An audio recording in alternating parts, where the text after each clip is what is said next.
Salut les beamers, c'est David de TPFI. Aujourd'hui, je vais vous donner une petite astuce pour, suite à la question de Julien, pour étiqueter les colonnes montantes, les trémies, les zones techniques un petit peu plus petites que des pièces, et qui d'ailleurs ne sont pas considérées comme, pas forcément considérées comme des pièces. Alors, c'est d'ailleurs un petit peu un indice que je vous donne en vous parlant de pièces. En réalité, étiqueter une colonne montante comme celle-là, si je prends tout simplement l'étiquette par catégorie, ici, on va rien détecter.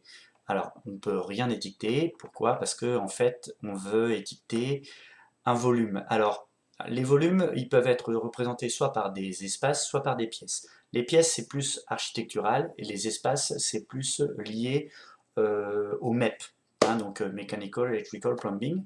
Donc ici, on va retrouver donc, des étiquettes par catégorie, et également des étiquettes d'espace ou des étiquettes de pièces. Étiquette d'espace, ici, je veux étiqueter cet espace, j'ai pas d'information. Alors, bien souvent, l'architecte va créer ces pièces, mais pas les espaces.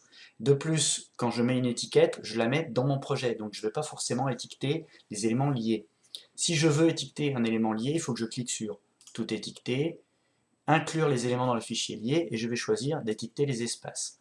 Si je fais appliquer, OK, il s'est pas étiqueté. Pourquoi? Tout simplement parce qu'il n'y a pas d'espace ni dans ma maquette, ni dans la maquette de l'architecte que j'ai lié. Donc, il faut d'abord créer l'espace. Ça, c'est pas compliqué. Je vais faire analyser, espace, et ici, je vais pouvoir placer les espaces. Alors, soit je les place automatiquement sur tout mon niveau, soit je vais les positionner manuellement. Donc ici, par exemple, j'ai une colonne montante, une trémie, voilà, on peut. Alors vous voyez qu'il y a des petites erreurs de limite de prestation qui sont dues à la maquette d'architecte, c'est pas très grave, là on a quand même quelque chose de relativement correct. Donc je clique et j'ai positionné mon espace. Maintenant j'ai échappe.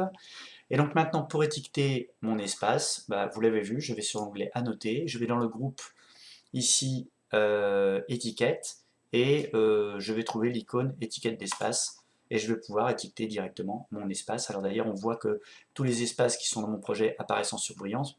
Ici il n'y en a aucun, il y a juste celui-là. Alors bien sûr avant je peux choisir le type d'étiquette que je veux mettre.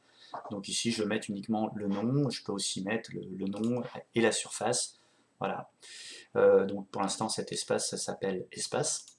Voilà. Et je peux bien sûr changer cette information ici en choisissant mon espace et en disant que ça s'appelle Game Tech. Voilà. Entrer et appliquer. Alors je le fais de plus en plus. Plutôt que de cliquer directement sur appliquer, j'appuie d'abord sur entrée quand je change un nom dans des propriétés. C'est une petite astuce, je me suis aperçu que de temps en temps, l'information n'était pas prise, alors que quand j'appuie sur entrée puis sur appliquer, l'information est toujours prise. Voilà, c'était juste une petite parenthèse. Voilà donc comment étiqueter une gaine technique. Voilà, à bientôt pour un prochain tuto. Bye bye.